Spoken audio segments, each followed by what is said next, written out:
Boa tarde, senhoras e senhores. Sou Eri Nogueira e esse é o canal Viajando com Cães. Estamos realizando um turismo aqui na cidade de Monte Alto, São Paulo. Era nosso sonho conhecer esse complexo de museus aqui na cidade. No primeiro episódio dessa nossa viagem, mostramos os museus. Vou deixar uma demonstração do primeiro vídeo aqui e também na descrição. Nossa intenção agora é mostrar o mausoléu de Isilda, uma garotinha o qual a população tem como milagreira, e vou contar a sua história. Aqui mesmo no Museu Histórico o coordenador já citou sobre ela. Vejam um pedacinho do vídeo.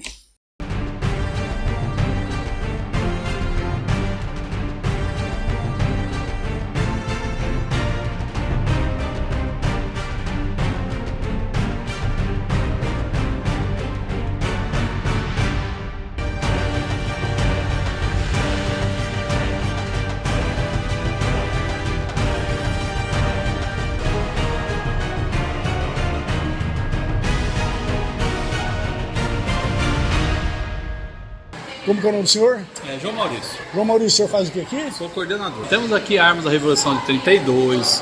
É militar? Sou. O senhor é o quê? Sou sargento da polícia. Ah, legal. Meu pai é também reformado. Que bom. Né?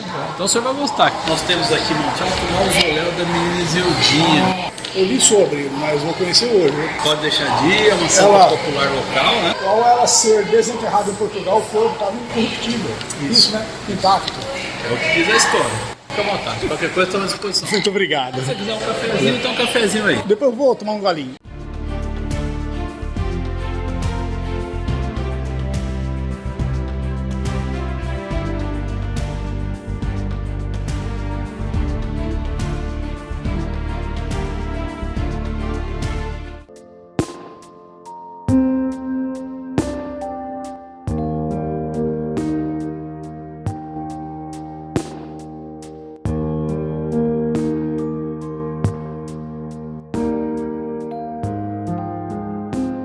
Pessoal, saindo agora do Museu de Paleontologia aqui de Monte Alto, e vou procurar um café para nós tomar, também um almoço por aqui, algum restaurante. Mas eu estou encantado, verdadeiramente emocionado aqui com o museu. O museu é muito caprichado, tem um funcionário para cada setor, os funcionários são elegantes, educados, trata a gente bem, trata as crianças bem. E o fóssil do titanossauro que tem por aqui, olha o café ali, Melissa, né? Então vamos tomar um café agora.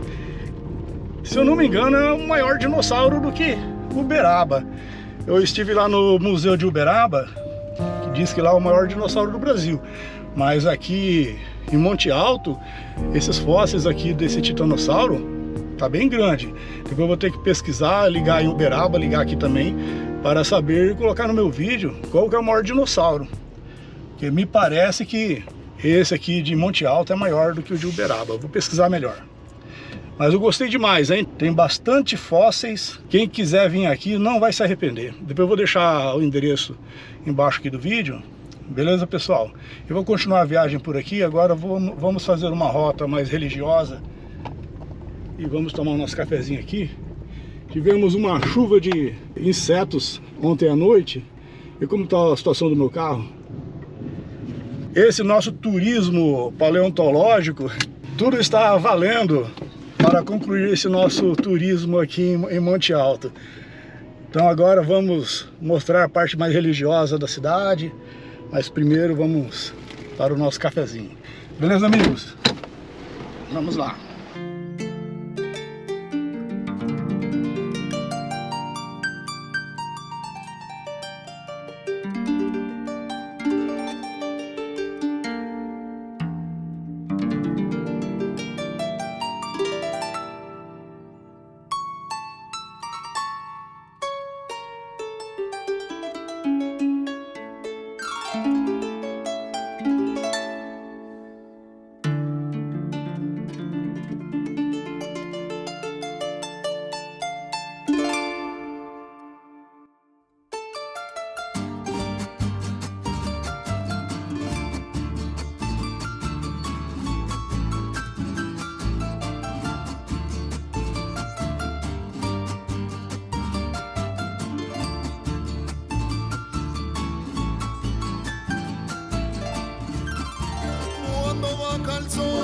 cansó. Me acuerdo de ti, aquella noche triste cuando yo te pedí.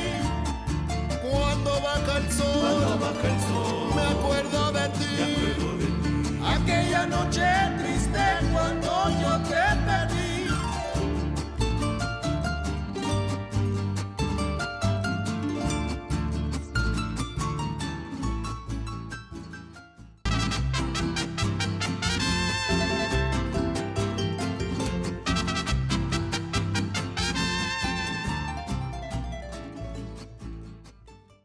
Horácio Babi Barioni, era conhecido carinhosamente como Babi, ex-atleta de basquete e cronista esportivo.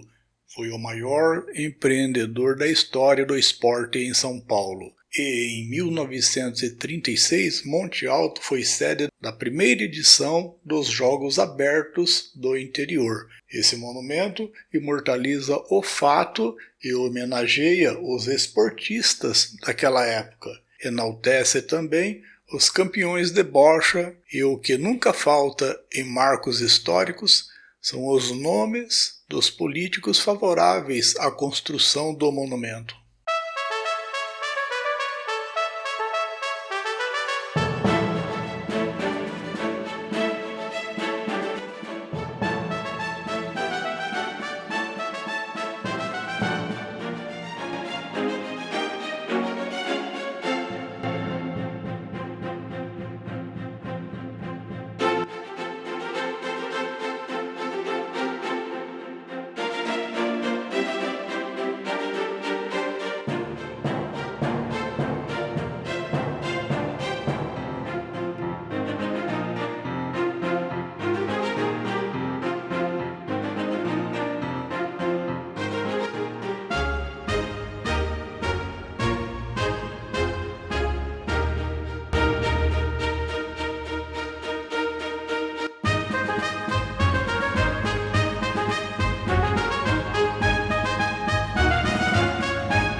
Com o início das vilas, os centros eram compostos por uma capela e uma praça. Na praça eram construídos chafarizes e os tão belos coretos. Todas as praças recebiam paisagismo e um coreto. A função deles era o entretenimento da população e também um espaço para discursos políticos. A expressão bagunçar o coreto significa que as pessoas atrapalharam algum acontecimento importante no coreto da cidade. Mas a popularização do rádio e suas radionovelas fizeram com que as pessoas ficassem mais em casa. Com a chegada da televisão, o coreto foi deixado em segundo plano. Por isso, muitos coretos foram demolidos. Porém, em algumas cidades eles foram preservados e ainda permanecem. São destaque na paisagem urbana e funciona como ornamentação das praças. Sempre fui músico e tocava no coreto da minha cidade. A Escola Dr. Raul da Rocha Medeiros foi instalada aqui em 1908 e foi tombada pelo Conselho de Defesa do Patrimônio Histórico, Arqueológico, Artístico e Turístico. Era chamada de Escolas Reunidas de Monte Alto. Essa obra integra o conjunto de 126 escolas públicas construídas pelo governo do estado entre 1890 e 1930. São mais que edificações. São patrimônios que compartilham significados culturais, históricos e arquitetônicos expressando o caráter inovador das políticas públicas educacionais que durante a Primeira República representaram importante papel do Estado na promoção do ensino. A escola está situada na Praça das Bandeiras, ou seja, na Praça Central de Monte Alto, e integra o patrimônio histórico do Estado, mantendo assim a identidade do nosso povo, suas memórias e lembranças.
Amigos, aqui na praça eu encontrei essa árvore totalmente vermelha, muito bonita, e deixo para vocês adivinharem. Seria o pau-brasil ou não? Quem conhecer, por favor, deixe nos comentários. Seria ou não o pau-brasil?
Porfírio Luiz de Alcântara Pimentel, o fundador desse município, esteve aqui, nesse local pela primeira vez. Ele teve um sonho e entendeu como se fosse uma ordem divina, e aqui ele esteve e reconheceu que esse lugar era o mesmo que sonhara.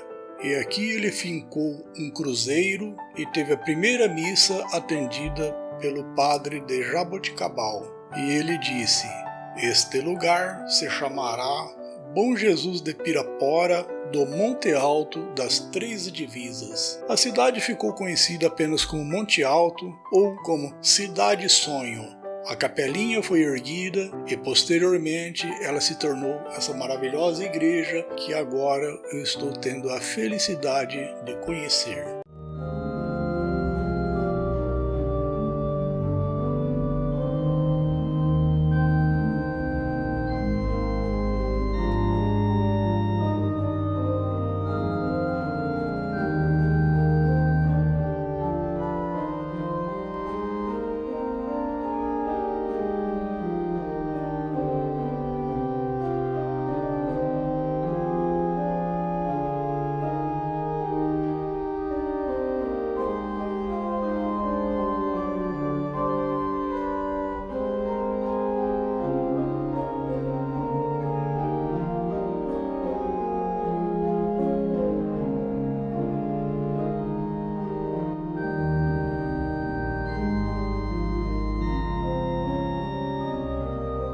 Agora vamos visitar um importante monumento funerário existente aqui na cidade, e peço que escutem bem essa história, pois vou precisar de vossos comentários, seja você católico, praticante ou não, seja evangélico, pastor, padre e até mesmo você que não acredita em nada, preciso de sua opinião em forma de comentários. Maria Isilda de Castro Ribeiro nasceu em 17 de junho de 1897 no povoado de Lanhoso, Portugal.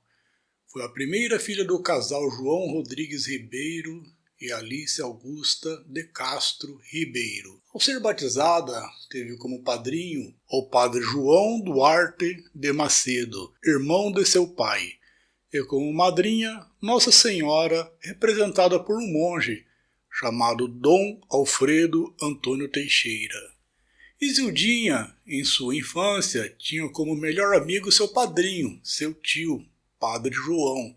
Logo, o casal tiveram mais filhos, para a alegria do seu pai que desejava ter um menino, pois ele ficou desapontado com o nascimento de Isilda. Assim não houve problemas quando sua avó materna, Dona Maria Augusta, decidiu cuidar da neta, levando-a para sua casa, pois sua mãe, Alice, não tinha condições de cuidar da menina. Apesar de ter ido morar com os avós, Isildinha não passou a ter uma vida melhor, pois os avós nada davam à menina, nem brinquedos, nem atenção, mas a menina nada pedia ou reclamava. Demonstrava ser benevolente, atraindo a simpatia de todos. Devido à falta de cuidados e à má alimentação, ela adoeceu. Certa vez, ao visitá-la, sua mãe ficou assustada com a magreza da filha, levando-a ao médico. Foi receitado banhos de mar. A mãe fez conforme a orientação médica, mas ao retornar à casa dos avós, continuava a enfraquecer. Quando Isildinha tinha 7 anos, sua avó adoeceu e veio a óbito, passando a morar só com o seu avô, que também se tornou enfermo. O avô, senhor Alberto,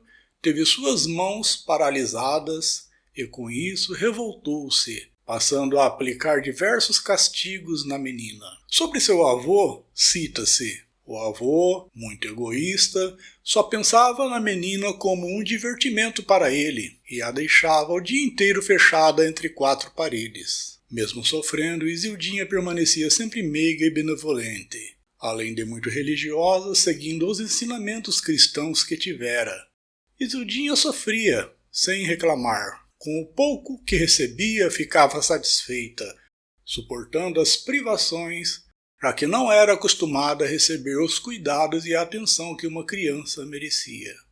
Aos 9 anos, em 1906, a menina voltou a morar com seus pais, em um local chamado Pardilhas. Lá, como não tinha brinquedos, Isildinha passou a cuidar de vários animais, demonstrando sua bondade. Logo, a família mudou para Guimarães. Nessa época, Isildinha tinha 9 anos e concluía o estudo primário. É nesse momento que a menina começou a adoecer severamente. Acreditava-se, na época, que era linfatismo, o que poderia ser curado com óleo de fígado de bacalhau. Assim, Isildinha e seus irmãos passaram a consumi-lo diariamente. Ela era a mais velha dos 7 irmãos, sendo todos meninos. Eram eles Antônio, Fernando, Bernardo, Constantino, Júlio e José. Maria Isilda sempre foi mais próxima de Constantino, o qual o chamava de Altino ou Tininho, esse que será um personagem importante nessa nossa história. Apesar do suposto remédio, Isildinha continuava a enfraquecer, até que foi descoberto que sua enfermidade se tratava de leucemia. Mesmo doente, ela mantinha sua fé. Nunca questionou, continuava a ajudar sua mãe em casa e a cuidar dos irmãos. Por fim, a família se mudou para a última casa em que a menina viveria, no Largo da Estação, no ano de 1910. Nesse ano, já estava tão fraca que não conseguia andar os 3 quilômetros que separava a nova residência da antiga, por isso foi levada de carruagem. Certo dia, durante o jantar, seus irmãos iniciaram uma discussão e Altino levou uma garrafada nas costas de um de seus irmãos, Muito preocupada com ele, a menina fez uma massagem no ferimento com azeite e, para surpresa de toda a família, o ferimento se curou no dia seguinte, ficando apenas um pequeno sinal. Esta passagem é considerada como o primeiro milagre realizado pela menina. Em setembro de 1910, Isilda estava mais fraca, tendo que parar as aulas de piano.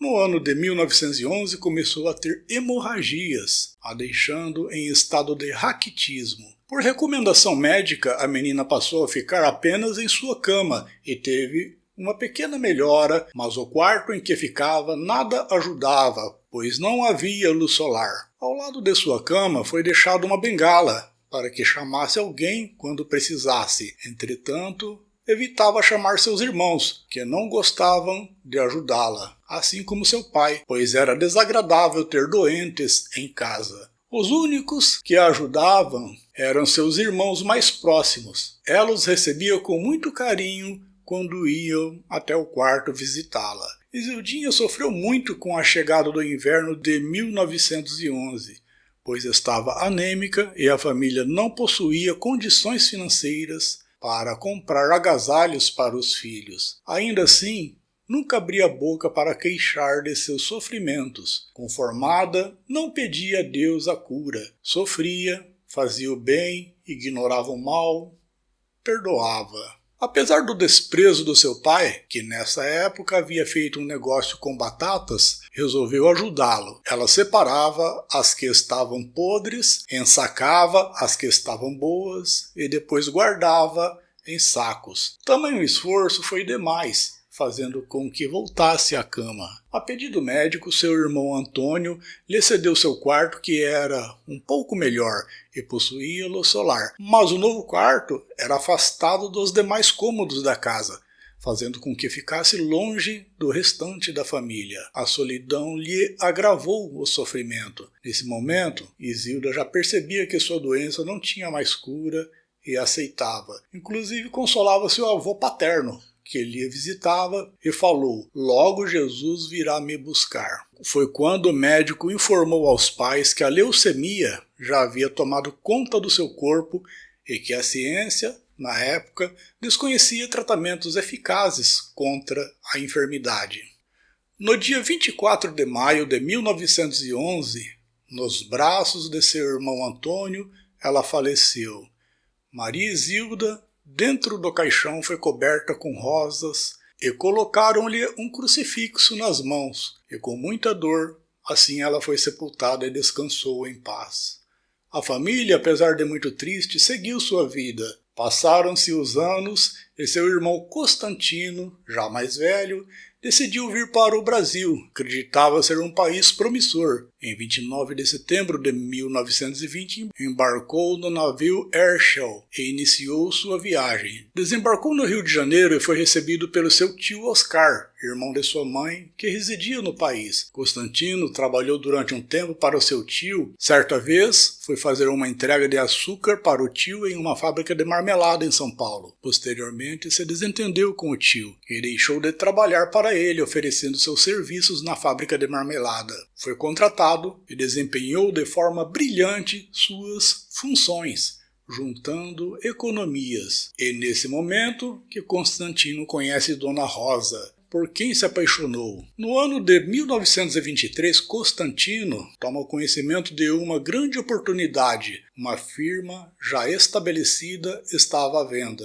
Rosinho incentivou e ajudou com o dinheiro que faltava, e ele comprou a empresa e foi promissor. Depois de ganhar certo dinheiro, Constantino recebe a proposta de comprar a fábrica de doces em que havia trabalhado, e assim o fez. Os doces produzidos na nova fábrica eram de qualidade ímpar, tornando a empresa uma das maiores empresas no ramo no Brasil.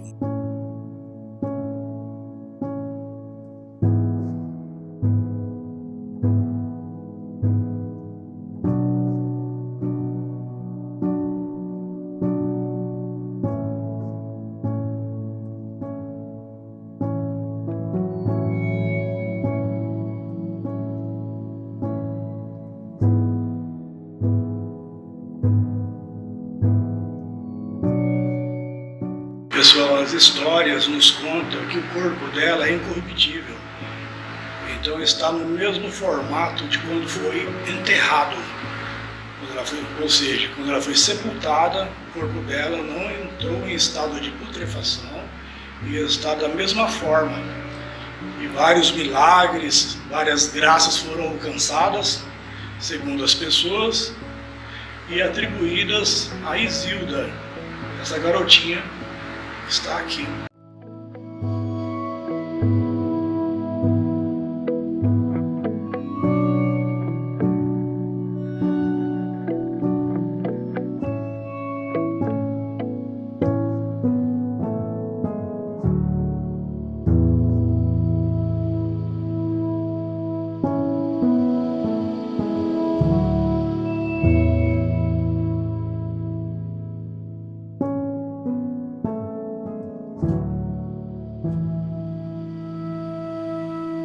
Em 1929, Rosinha e Constantino se casaram. O casal, em suas conversas, sempre falavam de Isildinha. Rosinha passa a nutrir carinho pela memória de Isilda e começa sempre a rezar por ela. Certo dia, Constantino sofreu um acidente na indústria. Mergulhou o pé em uma caldeira de água fervente. A queimadura foi tão grave que o médico ordenou a manter repouso absoluto. Para a surpresa do casal e dos médicos, o ferimento cicatrizou-se por completo em poucos dias. O milagre foi atribuído pelo casal à menina Isildinha. Em 1934, Constantino inaugurou nova sede da indústria, contando com 400 funcionários na época. Constantino e Rosinha ocupavam posição de prestígio na sociedade, de forma que ele recebeu o título de comenda, se tornou Comendador Castro Ribeiro. Junto à nova sede, construíram um oratório dedicado à menina Isildinha. Certa vez, uma amiga, ao visitar o lar do casal, levou seu filho e se deparou com a criança conversando com a imagem de Isildinha, dizendo que a menina estava conversando com ele também. Nesse momento, Rosinha foi tomada por um espírito de devoção ainda maior pela menina. Assim nasceu o desejo de trazer o corpo da menina ao Brasil, declarando: "Não posso ficar alheia a essas aparições. Vamos trazê-la para o Brasil, pois é esse o caminho que temos que seguir." O comendador Castro Ribeiro, na época, começou a produzir extrato de tomate. A maior parte da produção de tomate na época estava concentrada na cidade de Monte Alto, São Paulo. Sendo ele um visionário, migrou para essa cidade e obteve incentivos do prefeito.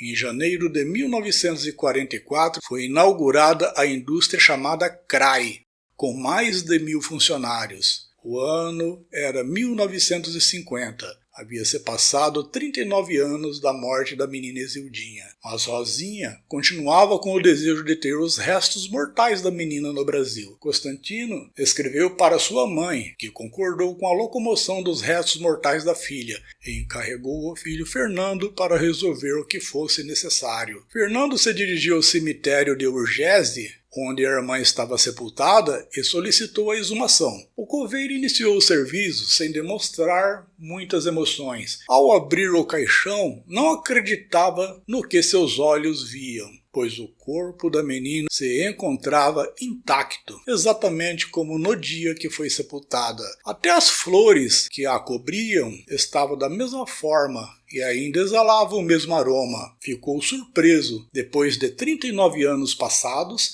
encontraram o corpo e as vestes da menina Isildinha intactos. O coveiro, estarrecido, imediatamente fechou o caixão e o colocou onde estava. Fernando ainda estava pasmo. Foi quando o coveiro anunciou: "Sua irmã é uma santa." E assim nasceu a fé na menina Isildinha. A notícia correu rápido, despertando a devoção das pessoas, e se tornaram contra a exumação e transladação de Isildinha. Dona Alice, sua mãe, também se opôs à exumação e ao envio do corpo da menina ao Brasil. Escreveu ao filho Constantino dizendo que seu corpo deveria ficar onde estava e que no lugar fosse construído um mausoléu grandioso. Constantino, por sua vez, não se surpreendeu com a notícia de que sua irmã fora considerada santa, e o fato do seu corpo não ter se decomposto foi a prova de sua divindade. O comendador dizia a todos que sua irmãzinha era uma santa, e mais do que nunca queria trazer seu corpo ao Brasil. Para isso, ignorou o pedido de sua mãe e buscou a ajuda de um amigo com muita influência em Portugal. Apesar da grande oposição do povo de Urgese, em Guimarães, que a considerava como sua santinha,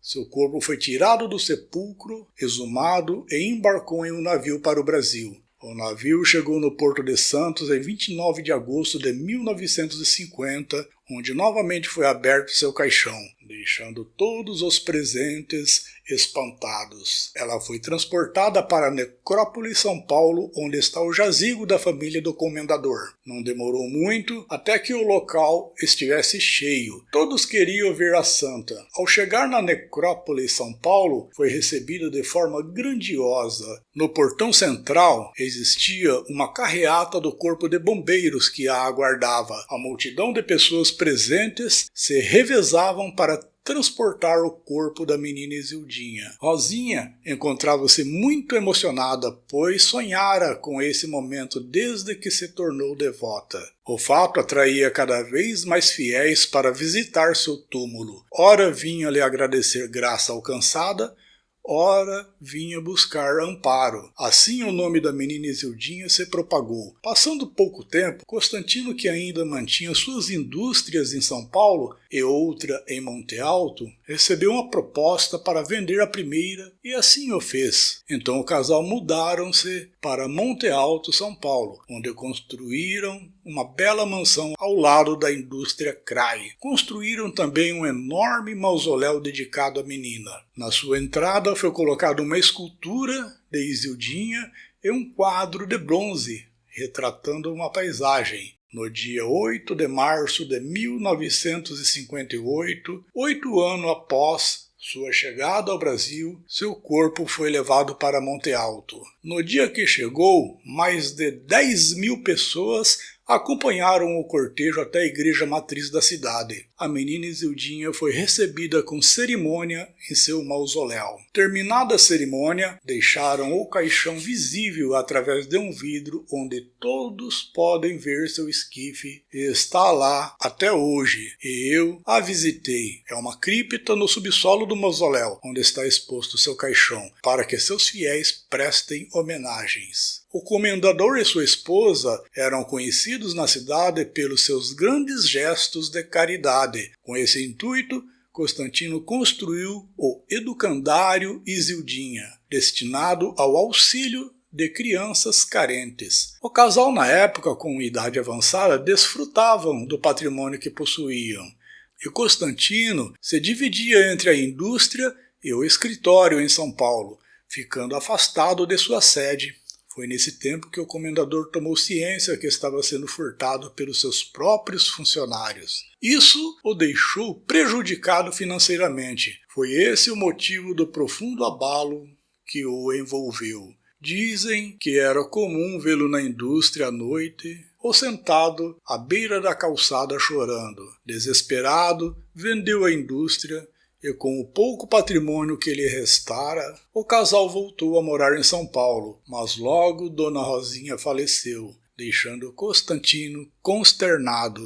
Certo tempo depois, ele chegou ao mausoléu da menina Isildinha com um carro fúnebre para levar o corpo da irmã de volta para a necrópole São Paulo, mas foi impedido pela população e pelas autoridades. Então, o comendador propôs ação judicial contra a prefeitura de Monte Alto, pleiteando seus direitos ao corpo da irmã. A ação tinha como objeto a nova exumação do corpo de Isildinha. O autor alegava que era desejo de sua esposa, Dona Rosinha, dita em seu leito de morte, pois como haviam retornado para a cidade de São Paulo, desejava que o corpo da menina os acompanhassem.